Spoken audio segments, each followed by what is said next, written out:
Well, we've got a treat, a special for you today. This is my 82 moons which I've been working on.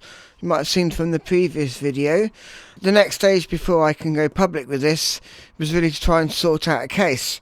And I had a couple of quotes from UK manufacturers which were starting out at like £500 for a single test case with no finishing of any metal, no lettering. And I was on the group DIY forums, and there's an excellent thread about front panels. And the funny thing was, I kept seeing the name Frank here mentioned. Oh, Frank will sort you out. Never really saw where Frank came from. And one of the links was to frontpanels.de, and when I saw the contact detail was Frank at Front Panels, I thought, aha, I found the guy. And then I realised that actually looking through his product selection, there was a lot of audio front panel design. So it seemed like the perfect place to go, and he came out with a very good price for a single case.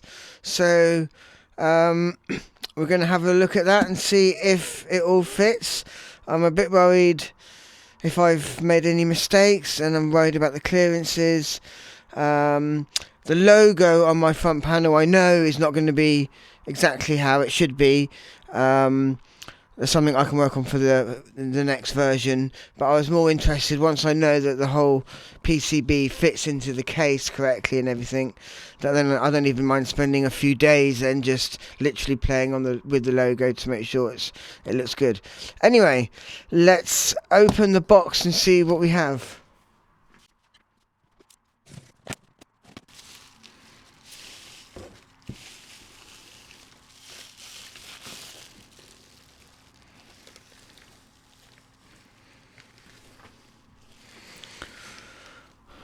Okay.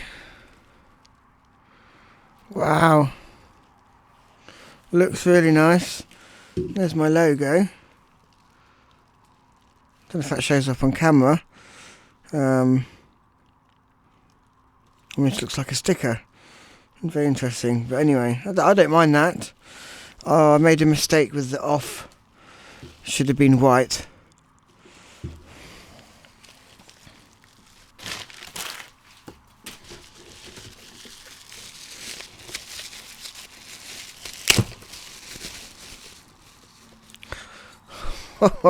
Oh, look at that.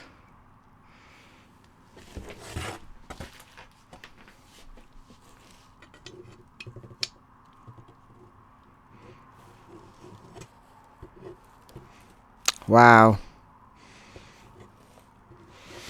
Okay, so far so good. So this is some sort of mounting bar, which I'm hoping I might be able to work to hold the back end of the PCB up. I have no idea really how it fits together, so we'll have to see what we can do with that. Okay, so now it's time to see if it fits together.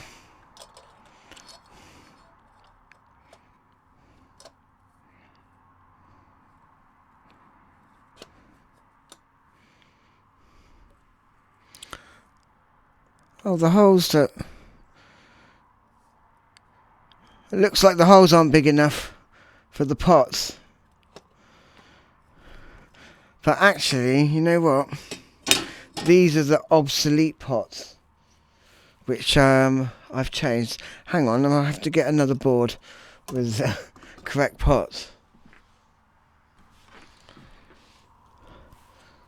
So as you can see, they are smaller pitch.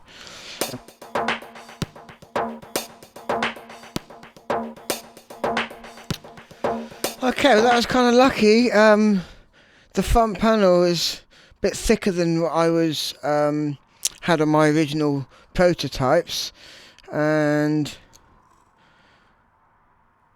there is a bit more play in this pot, so I can move it forward. It'd be nice to have had the washer, but I just about got away with that one. Without the washer, I can still bite onto the thread there. So let me just get the knobs.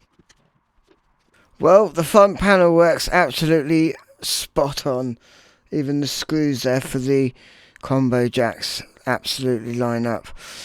Then the question is, is the rest of the case going to fit.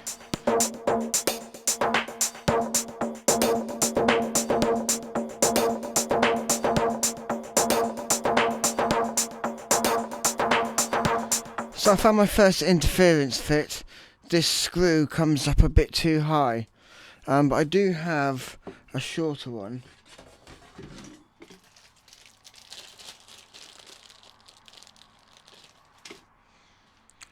So hopefully, if that's long enough.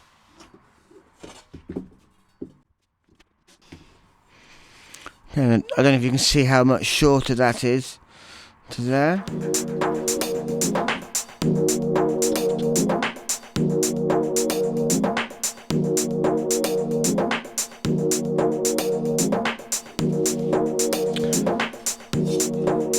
Okay, well, that's really good. No problems whatsoever. Just that one screw, which was a little bit on the long side, but with that shorter one in, absolutely no problem. I love the way this case, which is,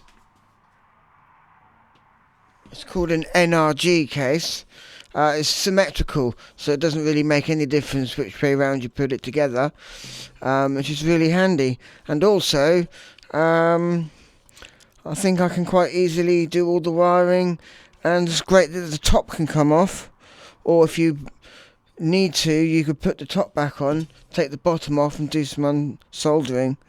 I think I might be missing an L bracket here, and there is one for the front, but that will interfere with the DI input there, but be worth getting the one at the back done.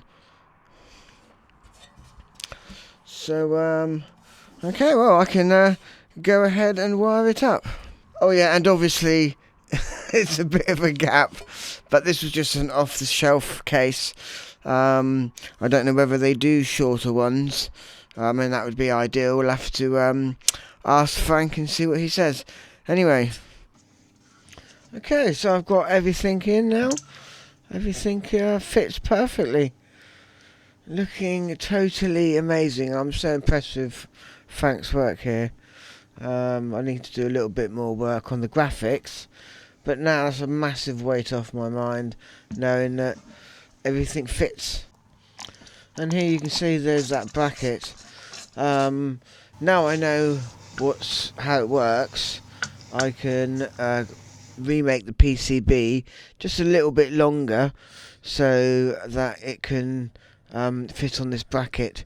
You can see I've just sort of bodged a join up to keep it together for now. And there we are, some nice Van Dam cables going to the audio sockets. Very nice. And of course the benefit of having that bracket is that we don't have any screws on the bottom, which is really nice. Awesome.